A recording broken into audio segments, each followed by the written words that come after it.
Hello everyone, welcome to all of you. नमस्कार दोस्तों, एक बार फिर से आप सबों का A to Z by Manish में बहुत बहुत स्वागत है। इस वीडियो में आपके लिए मैं लेकर के आया हूँ सर्कल से रिलेटेड जितने भी होते हैं, जितने भी थ्योरम्स होते हैं जिससे एग्जाम में क्वेश्चन आते हैं, उन सारे कॉन्सेप्ट्स को एक जगह कलेक्ट करके मैं लेकर के आया हूँ। सर्कल से रिलेटेड तमाम जानकारियाँ इस वीडियो में आपको मिलने वाली है। तो आइए शुरू करते हैं पहले कॉन्सेप्ट से। यहाँ पे देख सकते हैं आप हम क्या क्या देखने वाले हैं। तो शुरू करते हैं। पहला यहाँ पे बेसिक से चलेंगे। क्या है इसमें आप देख सकते हैं फिगर में, ये सर्कल है, सर्कल का ये सेंटर है, यहाँ पे रेडियस, ये कॉर्ड, ये आर्क और ये येलो वाला जो पार्ट दिखाई दे रहा है इसे सेक्टर कहते हैं, ये सेकेंट है और ये टेंजेंट है। इस तरीके से एक एक करके सबके बारे में देखेंगे। तो आइए देखते हैं। यहाँ पे रेडियस है और रेडियस यहाँ से यहाँ तक रेडियस है, ठीक है, और ये डायमीटर है। उसके बाद में देखेंगे सरकमफेरेंस। सरकमफेरेंस क्या होता है? चारों तरफ से ये जो आउटर लाइन जो दिख रहा है ये पूरा सरकमफेरेंस है। तो अब देखते हैं एरिया ऑफ सर्कल क्या हो जाता है, पाई आर स्क्वायर, और एंगल पूरा कितना बनाता है 360 डिग्री। और यहाँ पे सरकमफेरेंस का फॉर्मूला क्या होता है 2 पाई आर, तो ये ध्यान रखेंगे। और आर प्लस आर बराबर में क्या हो जाता है 2 आर, जो कि डायमीटर के बराबर होता है। नेक्स्ट देखते हैं, यहाँ पे एक ही फिगर में हम सारे को यहाँ पे इंक्लूड कर दिए हैं। यहाँ पे क्या है, ये सेकेंड है, ये क्या है रेडियस, ये डायमीटर, ये सेंटर, ये टेंजेंट, ये कॉर्ड, ठीक है। उसके बाद में फॉर्मूला क्या होता है, फॉर्मूला देख लेते हैं। एरिया क्या होता है पाई आर स्क्वायर, सेमी सर्कल का एरिया क्या होता है 1/2 पाई आर स्क्वायर, क्वाड्रेंट का एरिया क्या हो जाएगा 1/4, पेरीमीटर क्या होता है सर्कल का 2 पाई आर, और सेमी सर्कल का पेरीमीटर क्या होता है पाई आर प्लस 2 आर। इसे आप आर इंटू पाई प्लस 2 भी लिख सकते हैं। तो सेमी सर्कल का पेरीमीटर यहाँ पे इम्पोर्टेंट हो जाता है, ये ध्यान रखेंगे। देखते हैं अगला, यहाँ पे देखेंगे रेडियस है, ये सरकमफेरेंस हो गया। अब यहाँ पे देखेंगे ये जो है क्या है, यहाँ पे डायमीटर है और ये रेडियस है। तो डायमीटर और रेडियस यहाँ पे कितना डिग्री का एंगल बनाता है 90 डिग्री का एंगल बनाता है, ये ध्यान रखेंगे। इस सब का यूज आगे होने वाला है, अभी तो बेसिक चीज़ देख रहे हैं। अब यहाँ पे फुल सर्कल हमने बताया 360 डिग्री का बनाता है एंगल, या फिर अगर रेडियन में देखा जाए तो 2 पाई का बनाता है एंगल। उसके बाद में ये हमने पीछे बताया ये क्या है सेक्टर, और यहाँ से यहाँ तक क्या था आर्क था, ठीक है। और ये सेक्टर में क्या है एंगल बनता है जो मान लेते हैं थीटा है, ठीक है। अब एरिया ऑफ सर्कल हमने क्या देखा पाई आर स्क्वायर, ठीक है। अब यहाँ पे सेक्टर के बारे में देख लेते हैं। सेक्टर क्या है, if theta is measured in degree then area of sector क्या हो जाता है थीटा बटे 360 पाई आर स्क्वायर। अगर थीटा डिग्री में है तो थीटा बटे 360 पाई आर स्क्वायर क्या हो जाता है सेक्टर का एरिया। और अगर थीटा रेडियन में मेजर हो रहा है, पाई में मेजर हो रहा है, तो एरिया ऑफ सेक्टर क्या हो जाता है थीटा बटे 2 इंटू आर स्क्वायर। ये दोनों फार्मूला ध्यान रखेंगे, इम्पोर्टेंट है। उसके बाद में अगला कॉन्सेप्ट क्या है, एक और आर्क लेंथ फार्मूला क्या होता है। अगर यहाँ से यहाँ आर्क क्या बताया हमने, ये जो पार्ट है ये आर्क है, तो इसकी लंबाई हमसे अगर पूछा जाए तो आर यानी कि रेडियस इंटू थीटा, ये हो जाता है लेंथ ऑफ आर्क की फार्मूला। यहाँ पे ध्यान रखेंगे इन दोनों फार्मूले, तीनों फार्मूले को ध्यान रखेंगे। अब अगला देखते हैं, अगला क्या है, पिछले स्लाइड में हमने क्या देखा था कि ये क्या है टेंजेंट है और ये क्या है रेडियस। तो ध्यान रखेंगे टेंजेंट रेडियस के साथ में कितना डिग्री का कोण बनाता है 90 डिग्री का। तो पहला क्वेश्चन, पहला यहाँ पे कॉन्सेप्ट क्या है इस स्लाइड में देखेंगे कि the angle between a tangent and radius is 90 degree, okay. और दूसरा यहाँ पे देखेंगे tangent which meet at the same point are equal in length. ये इंपॉर्टेंट है। यहाँ पे ए क्या है, कोई बिंदु है और इस बिंदु से दो यहाँ पे क्या खींचा गया है, स्पर्श रेखा। ये स्पर्श रेखा था तो ये दो स्पर्श रेखा खींचा गया है। तो अब यहाँ से डी से ए तक का जो लंबाई होगा वो ए से बी तक का लंबाई होगा, वो दोनों क्या होगा, आपस में बराबर होगा। और यहाँ पे रेडियस टेंजेंट के साथ में 90 डिग्री का एंगल बनाता है, हमने पीछे भी देखा है। उसके बाद में इसमें और क्या देख लेते हैं, अगले स्लाइड पे देखते हैं। यहाँ पिछले स्लाइड में हमने देखा था कि ये टेंजेंट के साथ में रेडियस 90 डिग्री का एंगल बनाता है, ठीक है। अब यहाँ पे उसके बाद में क्या देखा कि एक बाह्य बिंदु से दो टेंजेंट क्या होता है, हमेशा बराबर होता है, ये भी देख लिया हमने। उसके बाद में ये रेडियस क्या है, टेंजेंट के साथ में 90 डिग्री का एंगल बना रहा है, ठीक है। ये रेडियस दोनों क्या हो जाएगा, बराबर हो जाएगा, ठीक है। और ये टेंजेंट दोनों आपस में क्या है, बराबर है। उसके बाद में अब ये जो लाइन, ये जो हुआ लाइन यहाँ पे जो खींचे हुए लाइन है, ये जो ब्लैक से हो गया, ये लाइन का क्या रोल है अब हम बताते हैं कि ये जो ए सी और ये बी और मान लेते हैं ये क्या है, ओ है, मान लेते हैं कि ये ओ है, ठीक है। एक बार मैं कलर चेंज कर लेता हूँ इसका। अब यहाँ पे ये पॉइंट मान लेते हैं कि ओ है, तो ए ओ बी सी जो है एक क्वाड्रिलेटरल बन गया, यानी कि चतुर्भुज बन गया। और चतुर्भुज के चारों कोणों का योग क्या होता है, 360 डिग्री होता है। तो अब हम देखेंगे ए कोण और ये बी कोण 90-90 180 डिग्री बन गया, बचा अभी 360 में से 180 डिग्री। तो अब ये तीसरा कोण ओ है, चौथा कोण ये सी है। तो ये दोनों कोणों का योग ऑलवेज कितना होता है, 180 डिग्री होता है। ये ध्यान रखेंगे कि आमने सामने का कोण क्या होता है, 180 डिग्री होता है। पहला कॉन्सेप्ट ये है। दूसरा कॉन्सेप्ट इसमें क्या है कि ये जो रेखा आपको दिख रहा है, ये जो देखा ओसी जो दिख रहा है, ओसी ये जो है इस एंगल को और इस एंगल को, दोनों एंगल को बराबर बराबर भागों में बांटती है। यानी कि अगर ये पूरा एंगल मान लेते हैं कि ये 100 डिग्री था, अगर ये 100 डिग्री होता तो ये 50 डिग्री होता और ये 50 डिग्री हो जाता, और ये 80 डिग्री बचता, तो ये हो जाता कितना, 40 डिग्री और ये 40 डिग्री।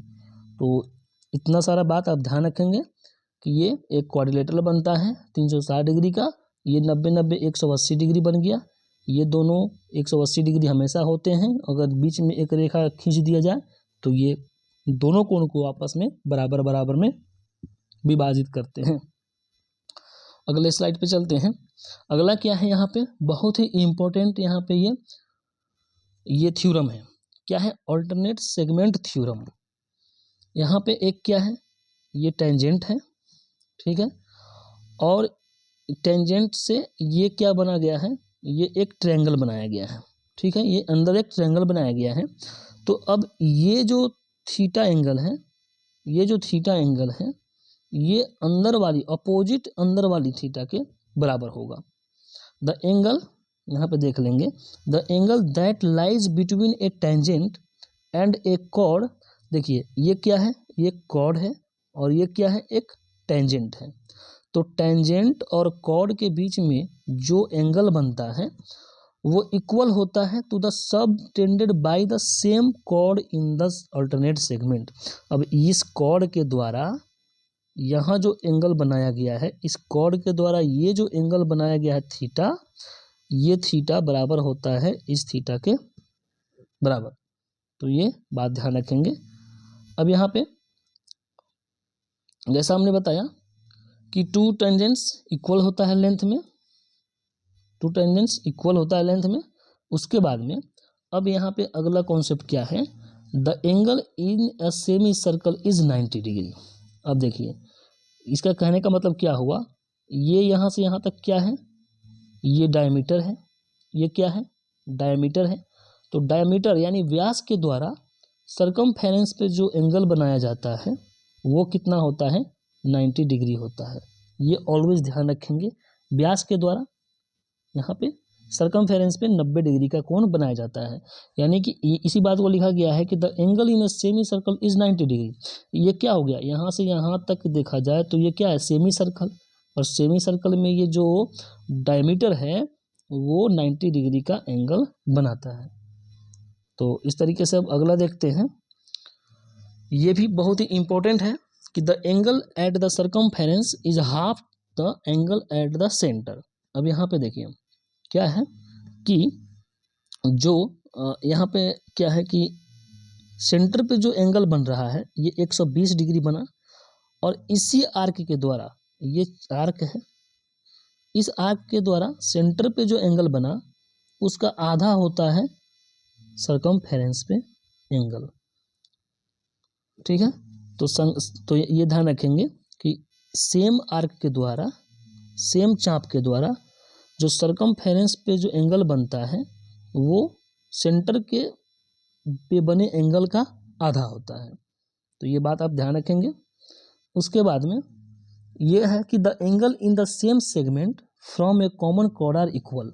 अब यहाँ पे देखिए ये एक कॉर्ड है, ठीक है, इस कॉर्ड के द्वारा यहाँ पे जो एंगल बनाया जा रहा है और इसी कॉर्ड के द्वारा यहाँ पे भी एंगल बनाया जा रहा है सर्कमफेरेंस पे, ये जो दोनों एंगल हैं आपस में बराबर होंगे। या फिर इधर भी कोई एंगल बनाया जाता इसी कॉर्ड के द्वारा, ये भी अगर एंगल बनाया जाता तो ये भी 32 डिग्री का ही रहता। अगर इसके द्वारा यहाँ भी अगर एंगल बनाया जाता तो ये भी कितना होता, 32 डिग्री का ही होता। तो ये ध्यान रखेंगे कि सेम कॉर्ड के द्वारा जो एंगल बनता है वो सेम रहता है।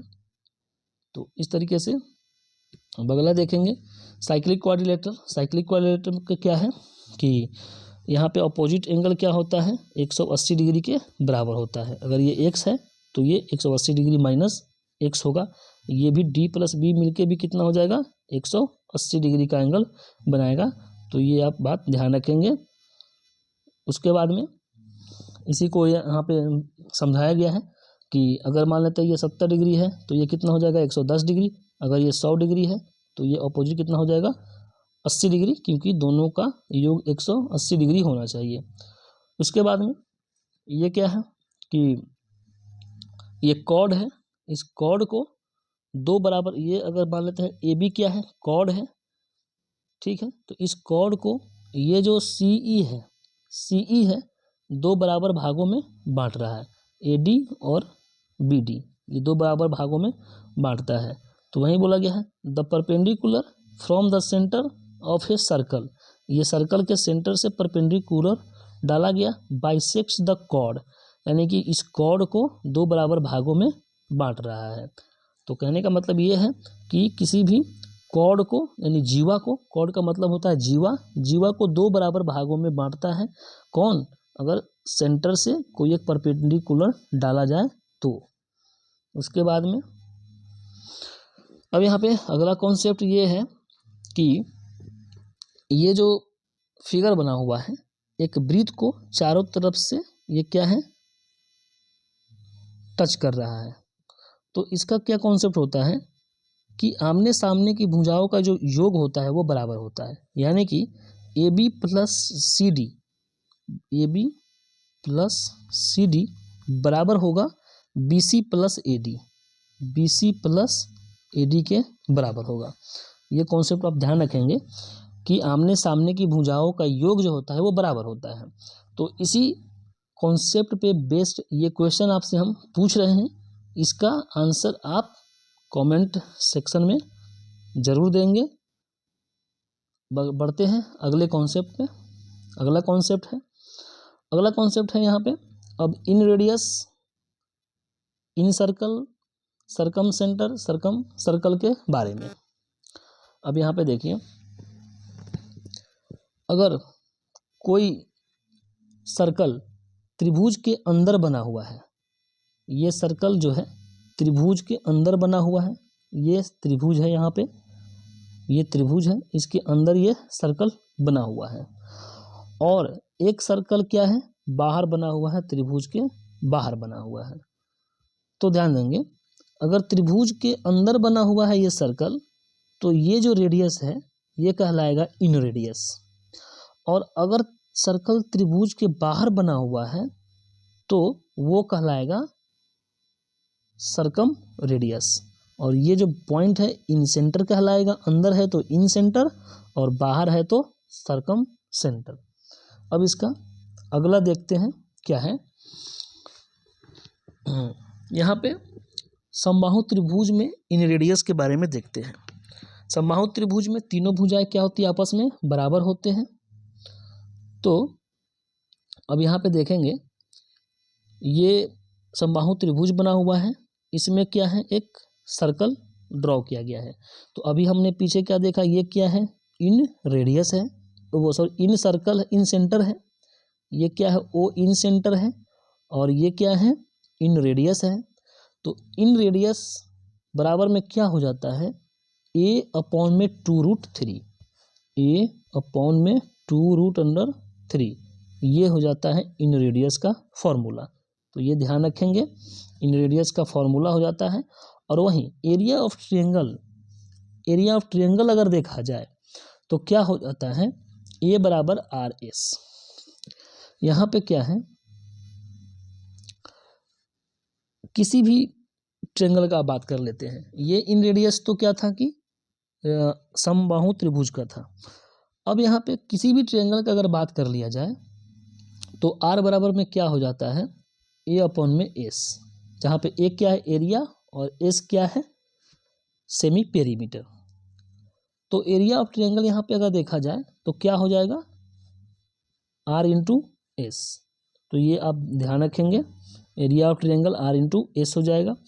अब यहाँ पे हम देखेंगे एस बराबर क्या होता है, सेमी पेरीमीटर, यानी कि A+B+C/2। उसके बाद में अगला देखते हैं अब सेमी, यहाँ पे सर्कम सेंटर के बारे में, सर्कम सर्कल के बारे में। यहाँ पे क्या है, सर्कम रेडियस क्या है, ये बाहर से है, ये त्रिभुज के बाहर से है ये सर्कल। तो इसका सर्कम रेडियस क्या हो जाता है, समबाहु त्रिभुज का बात कर रहे हैं तो a अपॉन में √3। वो इन रेडियस क्या था, a अपॉन में 2√3, और ये सर्कम रेडियस क्या है, a अपॉन में √3। तो ये ध्यान रखेंगे। अब यहाँ पे इन रेडियस और सर्कम रेडियस का रेशियो भी पूछा जाता है। तो a से ये a कैंसिल हो जाएगा, √3 से √3 कैंसिल होगा, बचेगा क्या, 1/2 अनुपात 1/1। तो इसका यहाँ पे क्या हो जाएगा, 1/2। तो इन रेडियस और सर्कम रेडियस का अनुपात भी पूछा जाता है, तो ध्यान रखेंगे क्या होता है, ये 1/2 होता है।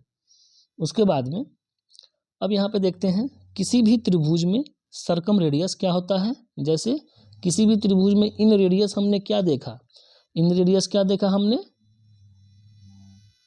a अपॉन में s। इन रेडियस हमने क्या देखा था, a अपॉन में s।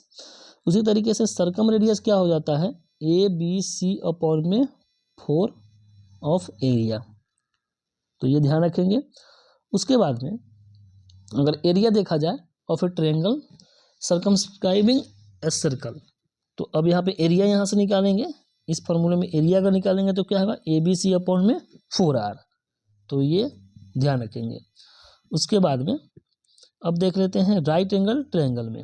राइट एंगल ट्रायंगल में क्या है, राइट एंगल ट्रायंगल में ये राइट एंगल ट्रायंगल के बाहर बनाया गया है, ठीक है, बाहर बनाया गया है अगर राइट एंगल ट्रायंगल के सर्कल, तो उसका जो रेडियस होता है वो AB यानी जो हाइपोटेन्यूस होता है उसका आधा होता है। तो वही यहाँ पे दिया गया है, R बराबर क्या हो जाएगा, 1/2 ऑफ AB। और अगर वहीं रेडियस ये सर्कल अंदर बनाया गया है राइट एंगल के, तो इसका जो R बराबर होता है वो क्या हो जाता है, A+B-C अपॉन में 2। ये ध्यान रखेंगे। ये जो फॉर्मूला है ये इन रेडियस का है, वो किसमें, राइट एंगल ट्रायंगल में। उसके बाद में बहुत ही इम्पोर्टेंट यहाँ पे ये क्या है, ये थ्योरम इम्पोर्टेंट है कॉन्सेप्ट। अगर दो जीवा अंदर ही डिवाइड करती है, अंदर ही कट करती है आपस में, ये दो जीवा अंदर कट करती है, तो इसका क्या हो जाता है, क्या है रूल कि AP यहाँ से यहाँ तक AP इंटू पी बी बराबर में क्या हो जाता है, CP इंटू PD। तो ये ध्यान रखेंगे, इस पे न जाने कितने बार क्वेश्चन पूछे जा चुके हैं। उसके बाद में अगर वही कॉर्ड वही जीवा बाहर मिले, ठीक है, तो बाहर अगर मिलते हैं वो जीवा तो उसका देख लेंगे। ये यहाँ पे P बिंदु पे मिल रही है, तो इसमें भी क्या है कि PA क्या है, PA पूरा, PA गुना PB बराबर PC गुना PD। ये ध्यान रखेंगे, बाहर कट करे या फिर अंदर कट करे, दोनों का फॉर्मूला यही होगा, PA से PB और PC गुना PD।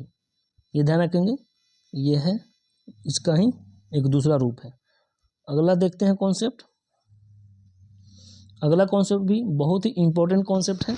ये क्या है, ये एक टेंजेंट है और ये क्या है, एक सेकेंट है। तो टेंजेंट और सेकेंड का क्या रिलेशन होता है, ये PA गुना PB बराबर में क्या होता है, PT स्क्वायर। PA ये पूरा गुना PB बराबर में PT स्क्वायर। तो ये भी यहाँ पे ध्यान रखेंगे। उसके बाद में अगला कॉन्सेप्ट है, ये क्वेश्चन है, आप अभी जो कॉन्सेप्ट पीछे देखे उस पे रिलेटेड ये क्वेश्चन है। इस क्वेश्चन का आंसर भी आप कमेंट में देंगे, जो कि CGL प्री 2024 में पूछा गया है। अगला कॉन्सेप्ट देखते हैं। अब टेंजेंट से रिलेटेड देखते हैं, टेंजेंट कितने खींचे जा सकते हैं। तो ये देखिए, ये जीरो टेंजेंट, नो टेंजेंट, अगर दो सर्कल ऐसे ड्रॉ किए गए हैं कि उस पर कोई भी टेंजेंट नहीं खींचा जा सकता, तो इस तरीके से है, कोई भी कॉमन टेंजेंट नहीं हो सकता है। वन टेंजेंट का देखते हैं, तो वन टेंजेंट इस तरीके से खींचा जा सकता है। दोनों यहाँ पे सर्कल इस तरीके से है कि दोनों का कॉमन टेंजेंट यहाँ पे ये दिख रहा है। छोटे वाले सर्कल का भी टेंजेंट ये है और ये बड़े वाले सर्कल का भी टेंजेंट है। उसके बाद में टू टेंजेंट देख लेते हैं। टू टेंजेंट अब यहाँ से इस तरीके से है, दो यहाँ पे क्या है, वृत्त आपस में इस तरीके से कट कर रहे हैं कि ये जो दोनों टेंजेंट है इन दोनों का कॉमन टेंजेंट है। उसके बाद में थ्री कॉमन टेंजेंट इस तरीके से खींचे जा सकते हैं कि दो यहाँ पे वृत्त जो है आपस में इस तरीके से टच कर रहे हैं कि यहाँ पे एक, दो और ये तीन कॉमन टेंजेंट खींचे जा सकते हैं। और उसके बाद में चार कॉमन टेंजेंट इस तरीके से आप देख सकते हैं, ये दो सर्कल आपस में इस तरीके से है कि यहाँ पे एक, दो और ये तीन और ये चार कॉमन टेंजेंट यहाँ पे खींचे जा सकते हैं। इस तरीके से आप देख सकते हैं। उसके बाद में देखते हैं अब ये टेंजेंट से ही अगला है length of direct common tangent. अब देखिए, ये जो आपको दिखाई दे रहा है ये ब्लू, ये डायरेक्ट कॉमन टेंजेंट है। तो डायरेक्ट कॉमन टेंजेंट का फॉर्मूला क्या होता है, और यहाँ से यहाँ तक की जो दूरी है, ये सेंटर से सेंटर की दूरी है वो D है। D अगर दिया है, R1 दिया है, R2 दिया है, तो हमसे डायरेक्ट कॉमन टेंजेंट अगर पूछे तो उसका फॉर्मूला ये होता है √D² minus R1 minus R2 का होल स्क्वायर। ये आप ध्यान रखेंगे, इस पे भी क्वेश्चन हमेशा पूछे जाते हैं। उसके बाद में ट्रांसवर्स कॉमन टेंजेंट के बारे में भी देख लेते हैं। तो ट्रांसवर्स कॉमन टेंजेंट का फॉर्मूला क्या हो जाता है, ये आप देख सकते हैं, दो सर्कल है, यहाँ पे दो सर्कल है, इन दोनों सर्कल के सेंटर के बीच की दूरी अगर D है, ये D है, और ये ट्रांसवर्स कॉमन टेंजेंट यहाँ पे आपको ब्लू लाइन दिख रहा है। इस ट्रांसवर्स कॉमन टेंजेंट के लंबाई अगर पूछे तो √D² minus R1 plus R2 का होल स्क्वायर। डायरेक्ट में क्या था कि डायरेक्ट यहाँ पे माइनस था और ये ट्रांसवर्स में क्या हो गया, यहाँ पे प्लस हो गया, बस बाकी यहाँ पे माइनस दोनों में था। तो ये ध्यान रखेंगे। अगला कॉन्सेप्ट यहाँ पे देखते हैं। अगला कॉन्सेप्ट है, अगर एक सर्कल में वृत्त को ड्रॉ किया जाए तो सर्कल में देखेंगे, ये सर्कल करे स्क्वायर में, स्क्वायर है, ये क्या है, एक स्क्वायर है और इसमें एक सर्कल ड्रॉ किया गया है। तो यहाँ से यहाँ तक क्या है, R है, और मान लेते हैं कि स्क्वायर का जो साइड है वो एस है। तो इसमें रिलेशन क्या होता है, एस बराबर में क्या हो जाएगा, यहाँ से यहाँ तक मिलाएंगे तो 2r हो जाएगा। तो एस बराबर में 2r, अगर यानी 2r बराबर एस, तो अगर r बराबर देखें तो एस बाई क्या है 2, ये रिलेशन आप ध्यान रखेंगे। और वहीं पाई आर स्क्वायर बराबर क्या हो जाएगा, वृत्त का अगर क्षेत्रफल देखा जाए एस के टर्म में तो ये हो जाएगा पाई एस स्क्वायर बट्टा में 4। अगला देखते हैं, अब ये स्क्वायर के बाहर में ये देखेंगे सर्कल, तो स्क्वायर के बाहर में सर्कल का रिलेशन क्या हो जाएगा, 2r बराबर एस रूट अंडर 2, और यहाँ पे एस बराबर क्या हो जाएगा r रूट अंडर 2, और इस तरीके से r बराबर एस बाई में रूट अंडर 2 हो जाएगा। अब ये मोस्ट इंपॉर्टेंट एक और यहाँ पे कॉन्सेप्ट है, 3 सर्कल से रिलेटेड। 3 सर्कल अगर इस तरीके से दिए गए हैं R1 R2 R3, तो इसमें R1 इंटू R3 बराबर जो हो जाता है R2 का होल स्क्वायर हो जाता है। तो ये यहाँ पे मोस्ट इम्पोर्टेंट ये भी एक कॉन्सेप्ट है कि R1 इंटू R3 बराबर में R2 का होल स्क्वायर हो जाएगा। तो इस तरीके से हमने सर्कल से रिलेटेड जितने भी कॉन्सेप्ट थे इस वीडियो में देखा। तो अब मिलते हैं अगले वीडियो में, तब तक के लिए जय हिंद। इस वीडियो को ज़्यादा से ज़्यादा लाइक करें, शेयर करें, और जो हमने क्वेश्चन पूछे हैं उसका कमेंट ज़रूर करें। जय हिंद।